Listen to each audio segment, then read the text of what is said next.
Good day, global crypto enthusiasts. This is 88 Fantastic coming to you Tuesday, February 2nd, 2019. Let's have a quick look at our market before we get going into some global news. Bitcoin at 34.64.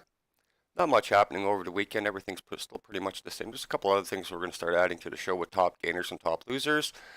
Market cap still sitting at 113.5. What's still, things are the way they are, but it's still nice to see. We still got, we're over our daily average for trading volume, so we're sitting at 16.3 billion per 24 hours. And we'll run through our quick look at the top 10 real quick here. Charts is still looking pretty ugly for most of them. Look at Litecoin though. Litecoin is still moving. We did a video in early January, and I still think I'm the first one to talk about it. Was the Litecoin halving that's coming up later this summer and the continued value it's starting to get. In my faucets videos, I talk about how I'm hammering Litecoin and Dash right now, because I still think Litecoin is going to be a top 5 permanent coin come later this summer, as we should see projects like EOS, Bitcoin Cash, and Bitcoin Fake Satoshi should be dropping out of the top 10 here, hopefully in the next little bit. And then I want to start showing you guys the top gainers. So this is the top gainers, and some of these we really wanted to show you how to spot these things. Yeah, these numbers look good, but you got to look at the 24-hour volume. Look at number 2, Nullix. Oh, it's up 950% with $32 put into it. I mean, like, really? You got to watch for these things, right? So let's see if there's anything that's actually made some, another fake Bitcoin just showed up. I mean, how many Bitcoins are there? Like 70, 80?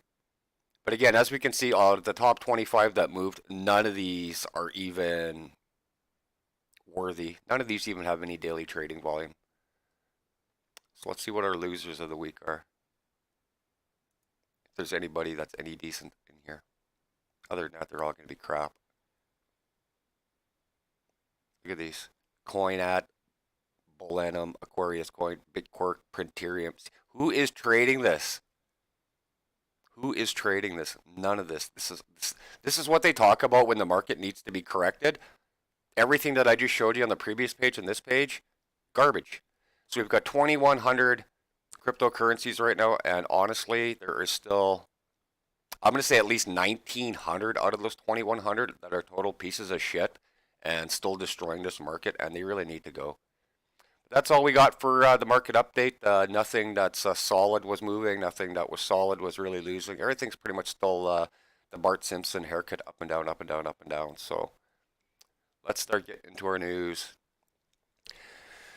New insolvency rumors surround Bitfinex report finders, and this is coming from block.com, Blockchain News and Tech.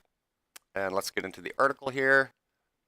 Fresh trouble could be brewing from the cryptocurrency exchange Bitfinex, as Finder is reporting of some unusual occurrences related to the exchange. Citing screenshots of Crypto Capital website, the intermediary which was handling Bitfinex's banking channels for most recently, Finder noted that Bitfinex had been removed from the supported exchanges. So the Crypto Capital connection. Before January 29th, Crypto Capital had 5 exchanges listed on its website to whom it was providing bank services. However, Bitfinex was removed after that. The removal coincides with the time when Crypto Medication published an article stating that Bitfinex was insolvent. The other 4 exchanges were already facing troubling times. Quadriga X had to file documents in court stating that its founder, who died unexpectedly after suffering complication from Crohn's disease in India, was the only person who knew the password to their cold storage. Again, I'm calling bullshit on that one. How you run a company of that size with that amount of money and only one single person in a family-run business had the passwords? Get the fuck out of here. Fucking scammers. Anyways, let's get back onto the Bitfinex. Is Bitfinex insolvent, as the article goes? No, but Finder suggests that it could be far-fetched to say that all the exchanges related to the Crypto Capital are insolvent and that the entity is insolvent itself. However, it poses question on Crypto Capital's sudden removal of Bitfinex, especially as Coinapult, which has been long defunct, is still on the website. Finder noted that there is something going on behind the scenes as Bitcoin's price was trending higher on Xmo, CEX.io, and Bitfinex. The premium for Bitcoin on these exchanges, which have been the same flat intermediary crypto capital, was almost $100 compared to the other exchanges. Finder stated that this is a symptom of fiat withdrawal difficulties, which could suggest banking troubles. When users cannot cash out fiat currencies they have in crypto. Therefore, the demand for Bitcoin is the leading cryptocurrency increases, which pushes its price up. So, Finder writes, it seems unclear that even if it might not be insolvent, Bitfinex is definitely having some issues processing payments right now. This might not bode well for Tether, which depends on fiat banking. So when they're saying it's another extra $100, what they're saying is that every time somebody trades, they're trying to pocket an extra $100 because they're so broke. They're trying to dip into every little bit they can without anybody noticing, so they can keep paying people off, and possibly even keep paying their staff if they have staff. So that's something to really worry about. And again, this goes back to our other video with best practices and safeties in cryptocurrencies. Why are you leaving your money on these sites? Why is Bitfinex one of the top 2 or 3 exchanges? Because you're holding your crypto on there, and now you're seeing reports that they might not even be able to pay you out. Get your crypto out of there and get it back into your wallets. Stop being irresponsible, and don't be another Mt. Gox guy, don't be another Quadriga CX guy, and don't be the guy in a month or 2 from now that's a Bitfinex guy whining about you couldn't get your money out. You've been warned for the last 2 years. Not your keys, not your crypto. Stop leaving them on exchanges. Let's get on to some good news now. Coinbase now supports PayPal withdrawals for its customers in Europe. Absolutely awesome. Again, Coinbase really is the gorilla in the fiat on-ramp right now. The Huobi and Binance are starting to take shots at Coinbase now, which is really awesome. But even though Coinbase is the monster on the block, they're still doing some really good stuff. So on Tuesday, February 5th, digital asset exchange Coinbase announced its support for PayPal withdrawals for its customers in Europe.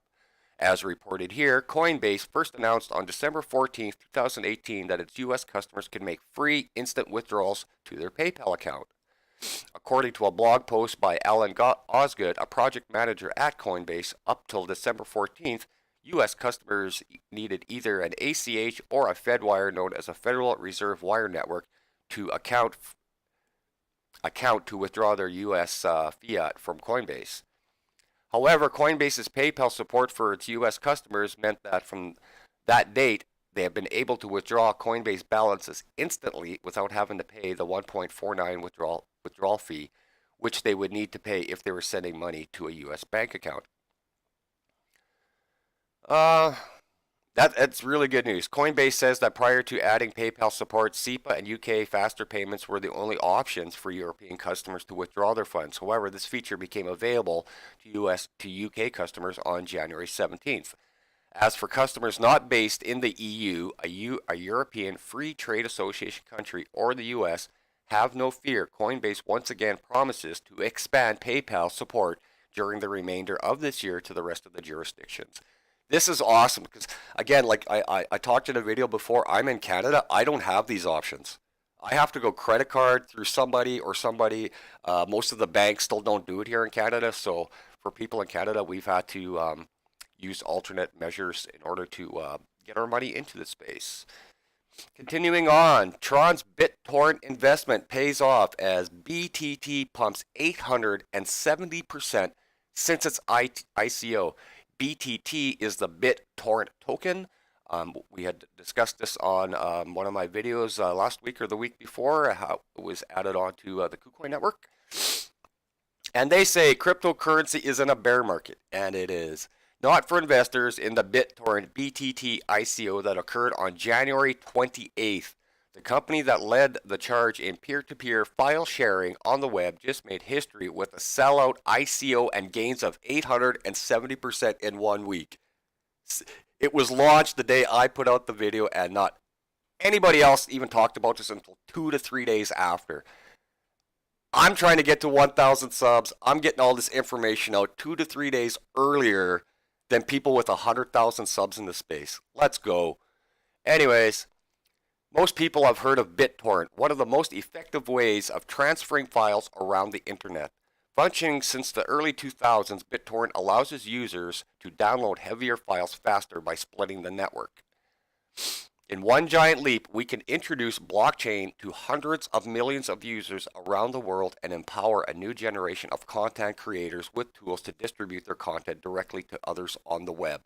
Now, what I find really funny about this is last year when Justin Sun, the person who owns the Tron Foundation, had bought BitTorrent Network, and every person in social media and on YouTube came out and slammed this guy and told him how stupid it was. And here we are almost a year later, and now this thing is really starting to take off. And it's going to become a global, something global that everyone's going to have access to. So again, he may be the master of Twitter and marketing, but he's still doing some really good things here. So let's continue on with the BitTorrent ICO. The price per BitTorrent token was set at decimal 0.00012, and investors could purchase BTT with Binance Coin and TRX only. 59.8 billion tokens were sold on January 28th alone, proving the naysayers that the ICOs are not dead but alive and kicking. Well, that's true and not true, because ICOs are almost dead to the point where finally some regulation has cut out all of the shit grabbers and the pump and dumpers and the early money exit scammers. Now, instead of 95, 96% of ICOs being total pieces of shits and ripoffs, we're now starting to see maybe 10 to 12% of ICOs actually becoming legitimate and solid companies coming into the space. And I've always said, my personal believing is technology always beats technology. And what does that mean? You're not sitting there, you're not buying your kids the PlayStation 1 anymore, are you? You're buying them the 4s and the new model. You're constantly upgrading your technology. So why wouldn't cryptocurrency be the same? Very few of these originals are going to be left alive. That's why the top 10 keeps changing. That's why the top 20. That's why the entire top 200 constantly changes, because pieces of shit make their money and then people forget about them, and the solid projects slowly, it's really slow, but they crawl up. All right, and our last little piece of news, 5 critical vulnerabilities discovered in the EOS 2019 HackerOne data shows. For me personally, I've always said that I don't like the way EOS was actually founded. I don't like the way the money was brought into the ICO space. And I still think EOS is a paper champion. Until they were supposed to be up and going so long ago, and I still don't see anything. Anyways, EOS.io, the company responsible for the development of the 4th largest crypto by market cap, has handed over bug bounties for 5 critical vulnerabilities this year. Public activity on breach disclosure platform HackerOne revealed the bounties. On January 10th, $40,750 was awarded to 5 white hat hackers on the platform by EOS. On the day after, another researcher received a $10,000 bounty. 5 of those bounties are equivalent to $10,000 each, which is the highest possible payout reserved by the company only for the most critical vulnerabilities. The Tron Foundation, the company behind the cryptocurrency Tron, also awarded 4 bounties in January. One of them for the most critical level of bugs. They spent $22,000. Vulnerabilities have always been already discovered in other crypto companies this year. Namely, 2 bounties have been awarded by Robinhood and 1 by Coinbase for bugs found in their lower vulnerability. EOS has kept its price stable on the day of press time, losing about 0.5% of its value in the past 24 hours, trading at about $2.40. As Cointelegraph reported, in December of last year, researchers were awarded $878,000 in 2018, with EOS being reportedly responsible for 60% of the bounties. Okay, so if you're paying out 60% of almost $900,000 for everybody else to find your bugs, what are your own people doing? Again, EOS was a company that at one point was worth somewhere around the $18 billion mark, more than Tesla's SpaceX program. And SpaceX is launching rockets and landing them back here What has EOS done? I haven't seen any working projects from EOS yet. So anyways, I don't have very much more going for you guys here. Don't forget to stay tuned for Saturday, February 9th, newest update on the Faucet 50K Dream. We're going to be doing one more solid 5-minute review on Faucet, 5-minute faucets, and we can have another 6 to 7 on quick 1-minute to 5-minuters. And that's all I've got for you guys today. So this is 88 Fantastic signing out. Take care, y'all.